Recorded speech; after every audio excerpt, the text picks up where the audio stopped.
जैसे आप मेरी क्लास में भी बैठे हुए हो, तो आपके बीच में और हमारे बीच में जो फोर्स ऑफ अट्रैक्शन वो भी इतना ही है। फोर्स ऑफ अट्रैक्शन क्या हमने बताया? Force of attraction. हाँ, हम दोनों के बीच का जो फोर्स होगा वो डिपेंड करता है किसके ऊपर? ये है फॉर्मूला। तो आज का जो टॉपिक है फिजिक्स में क्लास 9 का ग्रेविटेशन, ठीक है, बहुत ही इंपॉर्टेंट कंसेप्ट है और इस चैप्टर में हम लोग बहुत कुछ सीखेंगे। जैसे कि हम लोग जानेंगे कि what is the meaning of gravitation, ठीक है, capital G, what is the difference between capital G and small G, ये भी हम लोग जानेंगे चैप्टर के अंदर।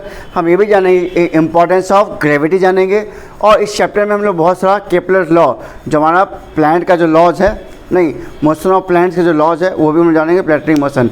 उसके बाद हम इस पर कुछ न्यूमेरिकल्स करेंगे और इस चैप्टर से रिलेटेड जो भी आपका टॉपिक है जैसे मास एंड वेट, ठीक है, डेरिवेशन, तो इस चैप्टर में बहुत सारा इंपॉर्टेंट टॉपिक है। तो वीडियो को अंत तक बने रहें जिससे कि आपको इस तरह का इंपॉर्टेंट टॉपिक अच्छे से समझ में आए। तो वीडियो को हम चलो अब शुरू करते हैं। देखिए, तो फर्स्ट हम लोग जानते हैं कि what the meaning of gravitation, ठीक है। अगर हम बात करें तो इसके पीछे एक स्टोरी है जो आप अक्सर आप जानते हो या आप जानते भी होगे या आप अक्सर सुनते होगे कि आपने एक बार सुना होगा कि एक बार क्या हुआ था, न्यूटन साहब, ठीक है, जिस टाइम छोटे जैसे आप लोग भी स्कूल में पढ़ते हो, नहीं तो एक बार जैसे आप लोग बदमाशी करते क्या होता है, टीचर क्लास सबको बाहर निकाल देते हैं। तो हुआ क्या एक बार कि हमारे न्यूटन साहब जो थे, जो हमारी जो इस चीज़ को उन्होंने बताया है, ठीक है, तो एक बार का वो क्या, उनको क्लास से बाहर निकाल दिया गया, कोई बदमाशी कर रहे हो जैसे आप लोग करते हो, और वो एक पेड़ के पास बैठ गए, और जो पेड़ था वो हमारा क्या था, एप्पल का पेड़ था, ठीक है। तो हुआ क्या, जब वो ऐसे बैठ के वहाँ पे उदास थे, ठीक है, तो अचानक क्या उनके सर पे एक एप्पल गिरा, और एप्पल गिरने के बाद वो सोचने लगे कि आखिर ये एप्पल मेरे सर पे ही क्यों गिरा। अक्सर होता क्या होता है, जब कोई चीज़ हमारे ऊपर कुछ होता है तो हम लोग सोचते हैं वहाँ पे और उतना नहीं सोच पाते, लेकिन उन्होंने जब सोचना स्टार्ट किया कि आखिर ये एप्पल नीचे ही क्यों आया। मान लो आपके सामने यहाँ पे पेड़ है और जब पेड़ में अगर एप्पल है तो नीचे ही क्यों आया। उनके मन में प्रश्न उठा, क्या उठा, एक प्रश्न उठा, उन्होंने मन में क्वेश्चन उठा कि आखिर वो एप्पल नीचे क्यों आया, एप्पल ऊपर ही क्यों नहीं गया, ठीक है। तो इस सवाल को ढूंढने के लिए उन्होंने बहुत सोचा और सोचने के बाद उन्होंने एक जवाब दिया कि नेचर में, नेचर के अंदर, इस यूनिवर्स के अंदर दुनिया का हर एक ऑब्जेक्ट एक दूसरे को अपनी तरफ खींचता है, ठीक है।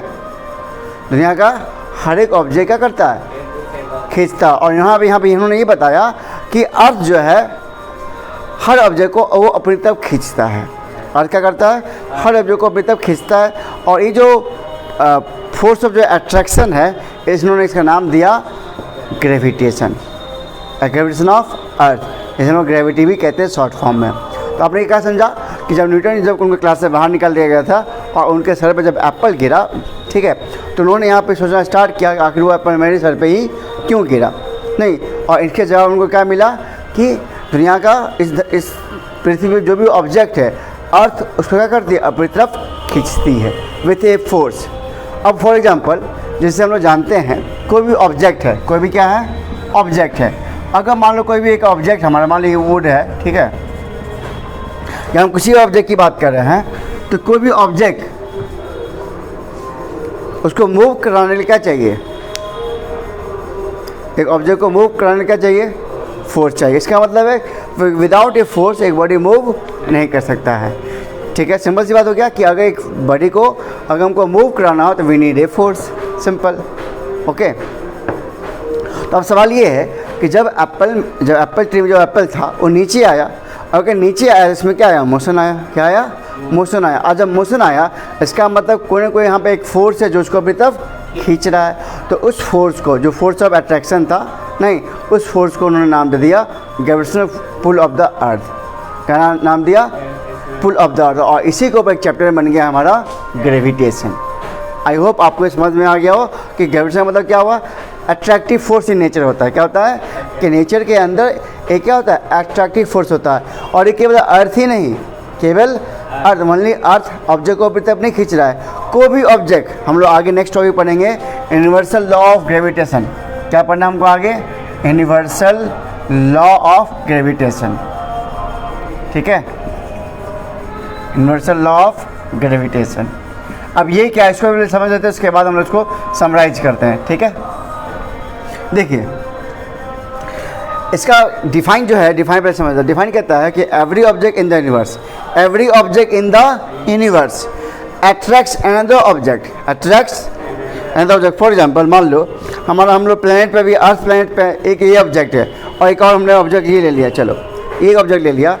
तो every object in the universe, हम तो प्लैनेट की बात कर रहे हैं यहाँ पे, हम लोग अर्थ पे भी हैं, यहाँ बात हो रहा है इन द यूनिवर्स, इस ब्रह्मांड में कोई भी ऑब्जेक्ट, तो एवरी ऑब्जेक्ट मतलब कोई भी ऑब्जेक्ट, प्रत्येक object attracts another object with a force, and that force is suppose करने का मतलब हो गया कि ये जो ऑब्जेक्ट है या ये ऑब्जेक्ट, हर एक ऑब्जेक्ट क्या करता है, दूसरे ऑब्जेक्ट पे फोर्स लगाता है और उसको अपनी तरफ खींचता है। तो ये भी इस पर फोर्स लगाएगा ना, और ये भी इस पर क्या लगाएगा, फोर्स लगाएगा। तो every object in the universe attracts another object with a force, every object in the universe attracts another object with a force, and that force, जो फोर्स होगा मतलब कितना फोर्स है तो खींच रहा है, that force is directly proportional to the product of their masses, for example हमने मान लिया इसका मास m1 है, इसका मास m2 है, तो इन दोनों के मासेज के प्रोडक्ट के डायरेक्टली प्रोपोर्शनल है। कहने का मतलब यदि मास बढ़ेगा तो फोर्स भी बढ़ेगा, अगर मास घटेगा तो फोर्स भी घटेगा। पहला पॉइंट उन्होंने बताया, और बताया कि force and inversely proportional to the square of distance between them from their center, and inversely proportional to the square of distance, जो डिस्टेंस है उसका square, between them from their centers. मतलब इन दोनों ऑब्जेक्ट, मान लो ये एक ऑब्जेक्ट है, ये एक ऑब्जेक्ट है, ठीक है, तो इनके सेंटर से, इन दोनों के सेंटर से जो दूरी है उस दूरी के स्क्वायर का इन्वर्सली होता है। इन्वर्सली करने का मतलब जितना पास होगा उतना फोर्स ज़्यादा होगा, जितना दूर जाएगा फोर्स उतना, जैसे देखते हो दो मैग्नेट को, अगर हम मैग्नेट की बात करें तो दो मैग्नेट अगर पास में देखते हो वो जल्दी चिपकता नहीं है, या अगर उसको अगर दोनों का पोल अपोजिट कर दो दोनों चिपक जाएगा, लेकिन सेम पोल पर क्या होता है, नहीं चिपकता। जैसे मान लो अगर हम इसको एक मार्कर और लें, देखो अगर हम इसको यहाँ पे देखें तो देखो मान लो ये हमारा दोनों मैग्नेट है, ठीक है, इसका नॉर्थ ये साउथ, ये नॉर्थ है ये साउथ, तो नॉर्थ में क्या होता है, रिपल्सन, तो क्या ये अट्रैक्ट करेगा नहीं, कितना भी हम फोर्स लगा ले, ठीक है, लेकिन ऐसे कर दे तो चिपक जाएगा। पास होने में क्या होगा, फोर्स ज़्यादा है, लेकिन दूर कर दे तो फोर्स कम हो जाएगा। इसका मतलब क्या हुआ कि कोई भी दो ऑब्जेक्ट के बीच का जो फोर्स होता है वो डिस्टेंस पे डिपेंड करता है। किस पे डिपेंड करता है, डिस्टेंस पे। अगर डिस्टेंस बढ़ेगा तो उनके बीच का फोर्स ऑफ अट्रैक्शन कम हो जाएगा, ठीक है, अगर फोर्स और डिस्टेंस घटेगा फोर्स ऑफ अट्रैक्शन बढ़ जाएगा। तो दो बात समझ में आया। तो इसी को कहते हैं यूनिवर्सल लॉ ऑफ ग्रेविटेशन। इसको हम कंबाइन करेंगे, इसको मान लीजिए इक्वेशन फर्स्ट, इसको मान लीजिए इक्वेशन सेकंड, अगर कंबाइन कर देंगे तो क्या बन जाएगा, F directly proportional m1 m2 by R square. अब ये एक प्रोपोर्शनल है, इसको हटाने के लिए हम चाहिए कांस्टेंट, तो यहाँ पर कांस्टेंट ले लेंगे F इक्वल टू K, ठीक है, m1 सॉरी K नहीं G, ठीक है, capital G m1 m2 by R square. और यही कहलाता है हमारा यूनिवर्सल लॉ ऑफ ग्रेविटेशन। और ये जो F आया वो बता रहा है दो बॉडी के बीच का फोर्स कितना है, दो बॉडी के बीच में फोर्स कितना होगा, जो डिपेंड करता है दोनों बॉडी के मासेस के प्रोडक्ट और उनके बीच की दूरी का स्क्वायर। और ये जो जी देख रहे हो, ये जी उन दोनों बॉडी के बीच में एग्जिस्ट करता है, जिसको बताया था किसने, न्यूटन ने बताया था, ठीक है, न्यूटन साहब ने इस बात को बताया कि इस दुनिया में, इस यूनिवर्स में एक फोर्स है जो हर जगह करता है, अपनी तरफ खींचता है। मतलब कि नेचर में क्या है, एक फोर्स है, और ये जो फोर्स है, जो ग्रेविटेशनल फोर्स होता है, weakest force in the nature. ये क्या हमारा है, एक वीकेस्ट फोर्स है किसमें, नेचर में, ठीक है। अब इसको कहोगे वीकेस्ट क्यों कहोगे, क्योंकि बॉडी के मास पे डिपेंड करता है, ये बॉडी के मास पे डिपेंड करता है। और जो जी का जो वैल्यू आप देख रहे हो यहाँ पे जी, इसे कहते हैं ग्रेविटेशनल कांस्टेंट। क्या बोलेंगे इसको, हाँ, ये जो कैपिटल जी आया है इसको क्या बोलते हैं हम लोग, ग्रेविटेशनल कांस्टेंट। और इस कांस्टेंट को हम लोग एक और नाम बोलते हैं, इसे कहते हैं यूनिवर्सल कांस्टेंट। क्या बोलते हैं, capital G is called universal constant. इसका वैल्यू कितना, वैल्यू में जान लेते हैं। इस कैपिटल जी का value 6.67 into 10⁻⁻11 newton metre square पर kg स्क्वायर, ये होता है फॉर्मूला, न्यूटन मीटर स्क्वायर पर kg स्क्वायर। और ये जो वैल्यू है, इस वैल्यू हम लोग कहते हैं यूनिवर्सल कांस्टेंट। क्या बोलेंगे इसको, यूनिवर्सल कांस्टेंट। कांस्टेंट समझते हो, जिसका वैल्यू फिक्स होता है, जिसका वैल्यू क्या है, फिक्स्ड है। अब इसे कहते हैं यूनिवर्सल कांस्टेंट। ये क्या है कंसेप्ट? तो यूनिवर्सल कांस्टेंट का मतलब पहले लिख लेते हैं, इसका मतलब होता है यूनिवर्सल कांस्टेंट। ठीक है, यूनिवर्सल कांस्टेंट। अब इसका मतलब क्या होता है, what the meaning of universal constant? मतलब चाहे आप किसी भी प्लैनेट पे हो, किसी भी स्पेस में हो, कहीं भी आप किसी भी दूरी पे हो, ऑब्जेक्ट का कोई भी मास हो, आप किसी भी स्पेस में हो, इसका वैल्यू चेंज नहीं हुआ, वैल्यू सेम का सेम ही रहेगा। जैसे फॉर एग्जांपल, जैसे मान लो हम यहाँ पे अर्थ पे हैं और यहाँ से किसी ऑब्जेक्ट को देखें, किसी स्पेस के दूसरे ऑब्जेक्ट, स्पेस में जो ऑब्जेक्ट है उसको यहाँ से देखें, तो हमारे और उसके बीच में जो फोर्स ऑफ अट्रैक्शन होगा उसका वैल्यू इतना ही है। जैसे आप मेरे क्लास में भी बैठे हुए हो, तो आपके बीच में और हमारे बीच में जो फोर्स ऑफ अट्रैक्शन वो भी इतना ही है। फोर्स ऑफ अट्रैक्शन क्या हमने बताया? Force of attraction. हाँ, हम दोनों के बीच का जो फोर्स होगा वो डिपेंड करता है किसके ऊपर? ये है फॉर्मूला G m1m2/r²। ये बताता है कि हम लोगों के बीच में फोर्स कितना है, और हमारे बीच में जो अट्रैक्टिव फोर्स है, जो इधर जो खींच रहे हैं, जो इस ब्रह्मांड के अंदर है ना, that force is called gravitational force. ठीक है, तो इस वैल्यू को उसको दिखाते हैं, जी से दिखाते हैं। ये क्या हो गया? जो हर बॉडी के बीच में फोर्स होता है, हर बॉडी के बीच में ये फोर्स होता है। और एफ क्या बताता है कि दो बॉडी का फोर्स उसके बॉडी के मास पे और उसके डिस्टेंस पे डिपेंड करता है, और उसके बीच में तो फोर्स ऑफ अट्रैक्शन भी होता है। सिंपल सी बात, यदि मान लो दो ऑब्जेक्ट के बीच में अगर ये नहीं होता तो क्या ये फोर्स होता? हो पाता? तो ये क्या है हमारा?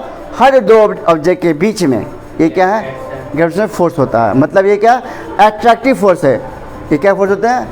ये रिपल्सिव फोर्स नहीं। जैसे मैग्नेट में आपने क्या देखा, उसमें अट्रैक्शन भी है, अट्रैक्शन भी और रिपल्सन भी है। ये रिपल्सन क्यों हुआ? सेम पोल, तो रिपल्सन भी है और अट्रैक्शन भी है। लेकिन हमारा ग्रेविटेशनल फोर्स में केवल क्या है? अट्रैक्शन है। जैसे आप मेरे क्लास में बैठे हुए, हम यहाँ बैठे हुए हैं, तो हमारे बीच में भी फोर्स ऑफ अट्रैक्शन है। इस दुनिया का कोई भी ऑब्जेक्ट हो जिसका मास हो, जिसका क्या हो?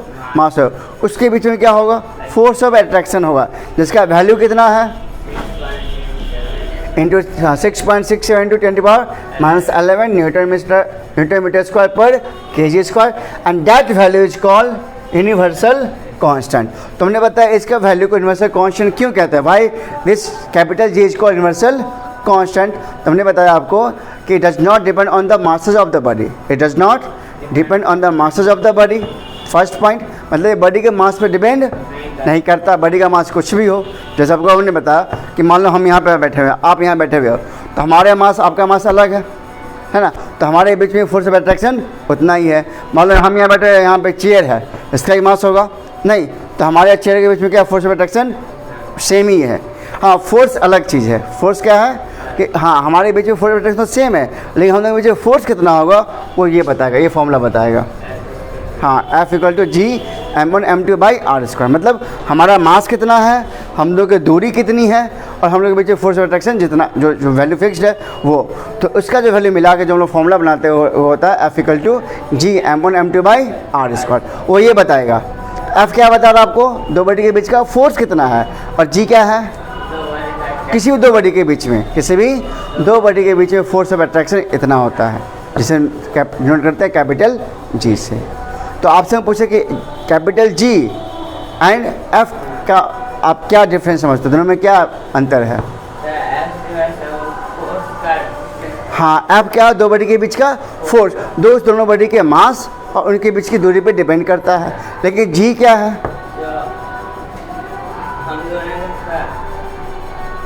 G ये है कि कोई भी दो बॉडी के बीच में फोर्स ऑफ अट्रैक्शन, दो बॉडी के बीच में फोर्स ऑफ अट्रैक्शन। तो हमारे और आप, या मान लो हम यहाँ हैं और मून है, तो हमारे मून के बीच में भी फोर्स ऑफ अट्रैक्शन इतना ही होगा। तो हमारे आपके बीच में फोर्स ऑफ अट्रैक्शन इतना ही। अब बताओ, आपका मास और मून का मास में अंतर है ना, लेकिन क्या मास पे डिपेंड किया? मास पे डिपेंड नहीं किया। क्या यहाँ पे बुक्स रखा हुआ है? नहीं, तो आपका मास अलग है, बुक का मास क्या होगा? तो इसके बीच में हमारा फोर्स ऑफ अट्रैक्शन क्या होगा? सेम ही रहेगा। फोर्स ऑफ अट्रैक्शन क्या रहेगा? जिसको हम लोग बोलते हैं कैपिटल G को बोलते हैं फोर्स ऑफ अट्रैक्शन। तो कैपिटल G क्या हुआ? Force of attraction between any two bodies. and the value of capital G is 6.67 into 10 to the power minus 11 Newton meter square per kg square and this value is called universal constant. अभी आप समझे या नहीं समझे? क्या समझे बताओ फिर से मुझे.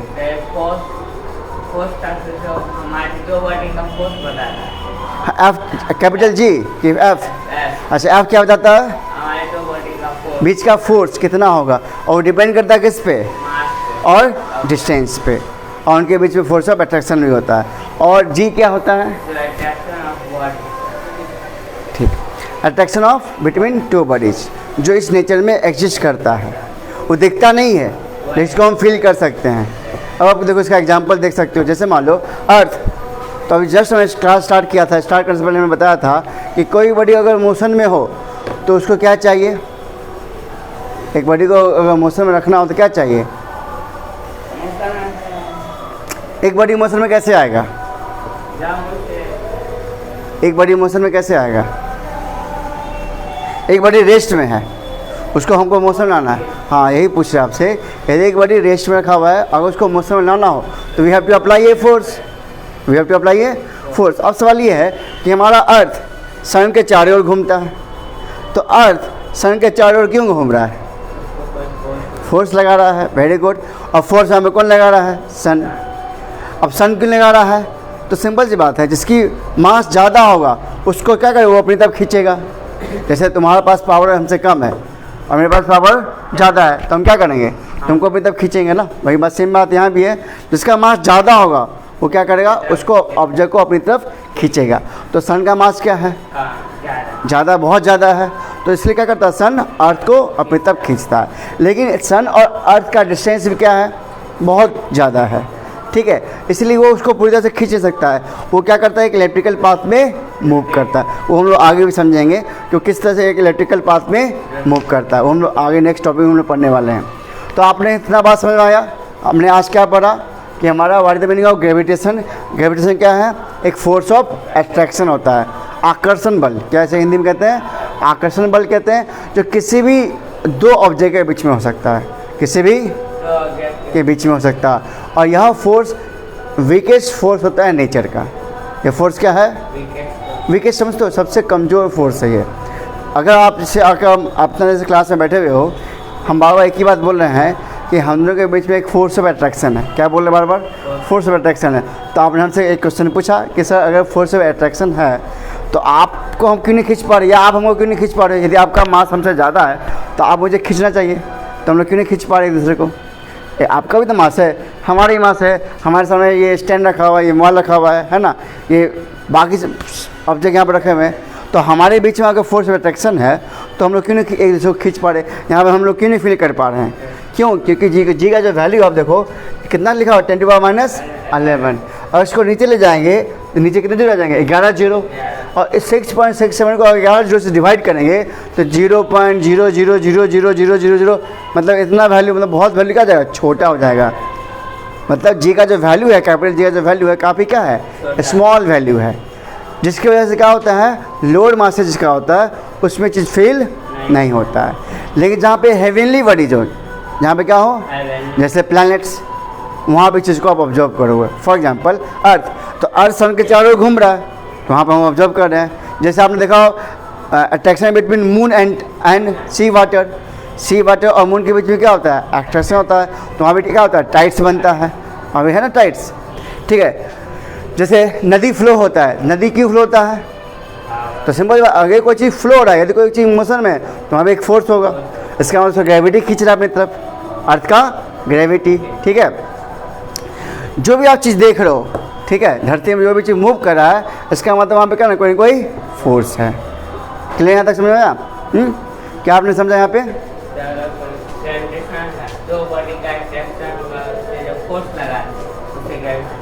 हमने आपको यहाँ पे समझाया कि हमारे आपके बीच में फोर्स फील नहीं करते, लेकिन यहाँ पे कहाँ पे फील करते हैं? जहाँ पे हेवनली बॉडीज हो.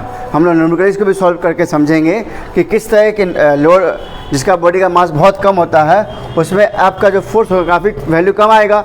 तो उस फोर्स को हम लोग फील नहीं करते हैं, मतलब वो फोर्स काफ़ी होता है, नेग्लिजिबल होता है.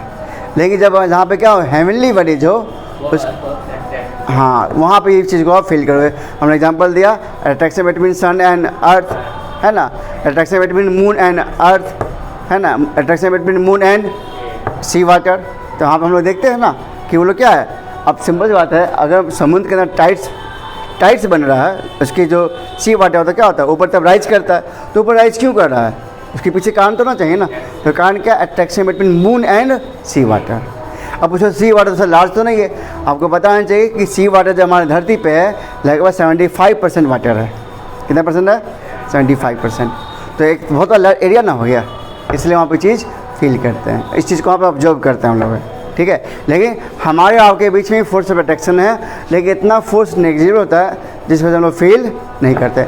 अगर ये फोर्स होता है स्ट्रॉन्गेस्ट तो हम लोग तुरंत चिपक जाते हैं, एक दूसरे में चिपक जाते हैं, नहीं। लेकिन अच्छा है कि ये फोर्स वीकेस्ट है, इसलिए आप वहाँ बैठो और हम यहाँ बैठ के आपको पढ़ा पा रहे हैं, ठीक है। तो यहाँ तक आप समझ में आया। तो आपने आज क्या समझा आज से क्लास में,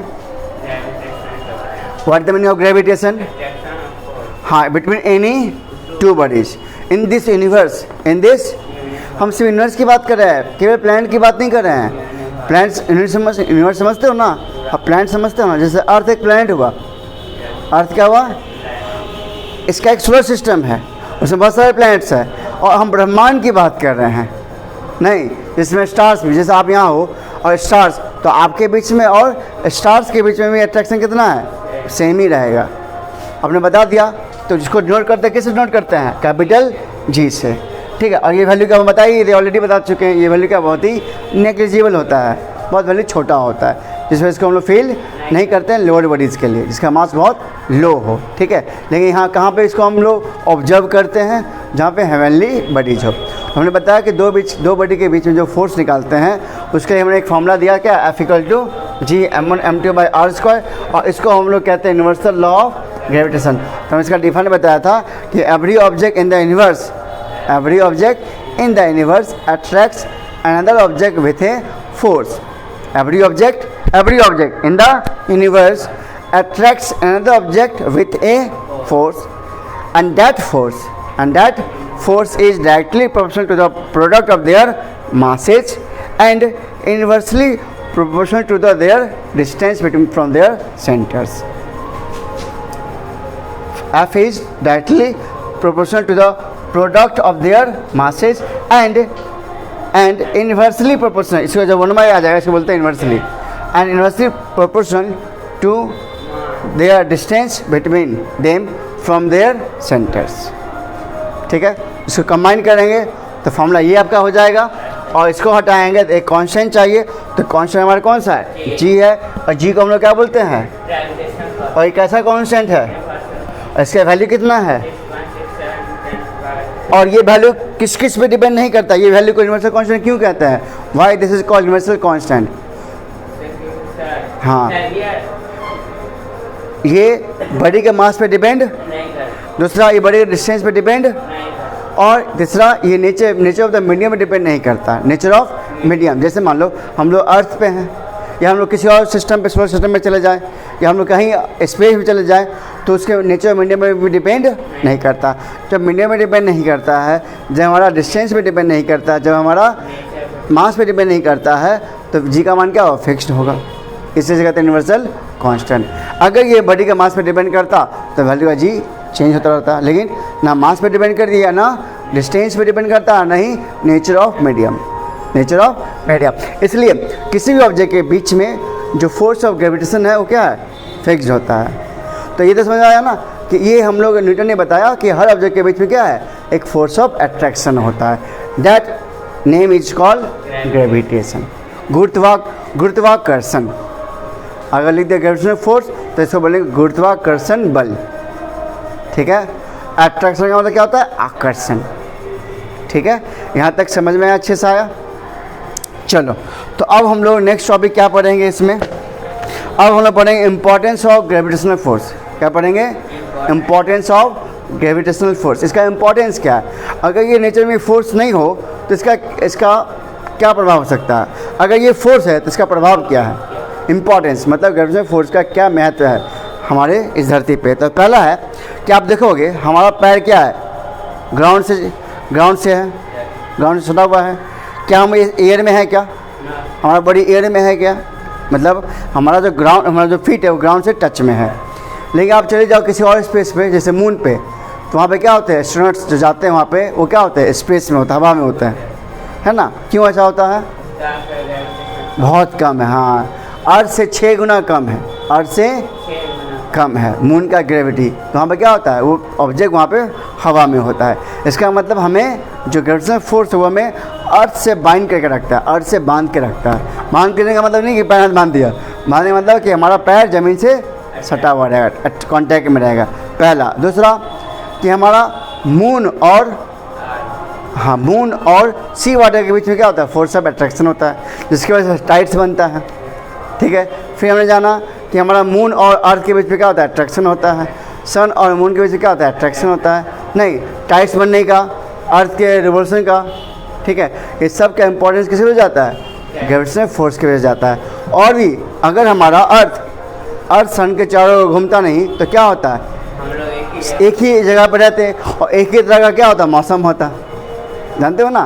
तो ये जो फोर्स है ये बहुत इम्पॉर्टेंट है। अगर ये फोर्स नहीं होता, अर्थ अपने एक्सिस पर नहीं घूमता, अर्थ सन के चारों नहीं घूमता, तो आप जानते हो अर्थ जब सन के चारों घूमता है तो क्या होता है, मौसम चेंज होता है, वेदर चेंज होता है। जैसे अभी गर्मी है ना, अभी समर का टाइम चल रहा है, सितंबर मंथ है, लेकिन क्या होगा, फिर धीरे ठंडा आएगा, है ना? तो क्यों हो रहा है, क्योंकि अर्थ के रिवोल्यूशन की वजह से, रोटेशन नहीं, रिवॉल्यूशन, रोटेशन की वजह होता है, डे और नाइट होता है। ठीक है, जो 24 घंटे का होता है, लेकिन ये वजह से क्या होता है, हाँ, उसका वेदर चेंज होता है। तब तो कितना इम्पोर्टेंस है ना? और भी जैसे नदियाँ बहती है, तो नदी किसकी वजह से बहती है, फोर्स की वजह से बहती है। नहीं, कौन सा, ग्रेविटेशनल फोर्स की वजह से। समझ में आया यहाँ तक? चलो, तो आज की क्लास में हमने ये समझ सका कि ग्रेविटेशन क्या होता है और यूनिवर्सल लॉ ऑफ ग्रेविटेशन क्या होता है और उसका इम्पोर्टेंस क्या है। रहने दे आज। चलो बच्चे देखो, अब आपके सामने एक सवाल है। मान लो हमारा ये अर्थ है, क्या है हमारा, एक अर्थ है, ठीक है, और इस अर्थ पे एक छोटा सा ऑब्जेक्ट रखा हुआ है। अर्थ पे क्या है, एक ऑब्जेक्ट रखा हुआ है जिसका मान लो मास कितना केजी दिया हुआ है, 1 kg। इसका मास कितना हो गया, 1 kg हो गया। और अर्थ का मास कितना है, ठीक है, 6 × 10⁻24 kg। और इसका जो लेंगे डिस्टेंस बिटवीन देम, डिस्टेंस, तो डिस्टेंस कहाँ से, यहीं से आ जाएगा।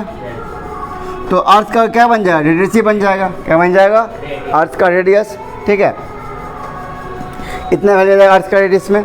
और इन दोनों के बीच में जो फोर्स ऑफ अट्रैक्शन कितना है, × 10⁻11। ये फोर्स ऑफ अट्रैक्शन की वजह से ही हम लोग इसका फाइंड करेंगे, फोर्स क्या फाइंड करेंगे।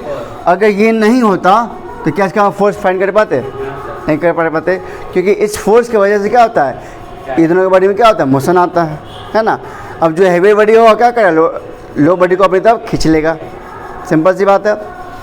तो अब हम लोग फाइंड करना चाहते हैं कि आखिर इन लोगों के बीच में फोर्स कितना है। चलो, तो by using universal law of gravitation formula हमने क्या पढ़ा था, F = G(m1 × m2/r²). चलिए वैल्यू पुट करते हैं। तो F = G का मान कितना है, 6.67 × 10⁻11, ठीक है, इंटू m1 कितना है, 1 kg, और m2 कितना है, 6 × 10⁻24 kg, ठीक है, डिवाइड बाई r², मतलब अर्थ का रेडियस। तो आपको मैं पढ़ाया था फिजिक्स में हमेशा कि we have to always follow SI unit. क्या फॉलो करना है, SI यूनिट। तो यहाँ पर दे दिया किलोमीटर और ये दे दिया kg में, ये तो सही है। मास को kg में, टाइम को सेकंड में, लेंथ को मीटर में। याद रखना, मास को kg में, टाइम को सेकंड में और लेंथ को मीटर में। यहाँ क्या दे दिया है, किलोमीटर। इसको चेंज कर लेंगे, यहाँ पे 1000 गुना कर देंगे, 1000 मीटर हो जाएगा। तो 1000 अगर मीटर करेंगे तो ये जो पावर 3 है इससे गुना हो जाएगा, मतलब ये पावर कितना जाएगा, डायरेक्ट लिख देते हैं 6 मीटर, मतलब पावर 3 था। और किलोमीटर कितना था, 1000 होता, 1000 का 10⁻3, तो पावर 6, ठीक है। तो यहाँ वैल्यू पुट करेंगे, देखो r² लिखा हुआ है, तो 6.4 × 10⁻6 का होल स्क्वायर। अब इसको सॉल्व करते हैं, चलिए इसको सॉल्व करते हैं हम लोग। तो 6.67 × 10⁻11 इंटू 6 × 10⁻⁴ 24 डिवाइड बाय, इसको दो बार लिख लेते हैं, तो 6.4 इंटू 10⁻6 इंटू 6.4 इंटू 10⁻6, ठीक है। अब जो कट सकता है काटो। तो अब बच्चे क्या होते हैं, इस तरह के कैलकुलेशन में बच्चे फंस जाते हैं। तो आपको बहुत एक सिंपल सा तरीका बता रहे हैं, उस स्टेप को अगर आप फॉलो करोगे तो इस तरह क्वेश्चन आप बहुत इजीली सॉल्व कर पाओगे। तो फर्स्ट स्टेप में क्या करना है, इस तरह क्वेश्चन सॉल्व करने के लिए फर्स्ट ध्यान से देखना आप लोग, पहले क्या करो, जो पावर दिया उसको सॉल्व कर लो। पहले सॉल्व किसको करना है, पावर वाले को। फिर उसके बाद क्या सॉल्व करना है, डेसिमल को सॉल्व कर लीजिए। किस वाले को, डेसिमल, ठीक है। पावर्स के बाद डेसिमल। अब चाहो तो पावर डेसिमल एक साथ कर सकते हो, ठीक है, इन दोनों को एक साथ आप कर सकते हो। उसके बाद क्या करना है, जो वैल्यू आपको कर सकता है उसको आप रिड्यूस कर लोगे, ठीक है।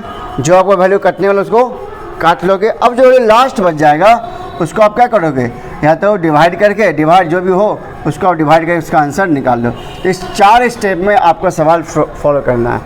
पहले क्या करना है आपको, पावर को सॉल्व कर लीजिए, उसके बाद पावर के साथ डेसिमल सॉल्व कर लीजिए।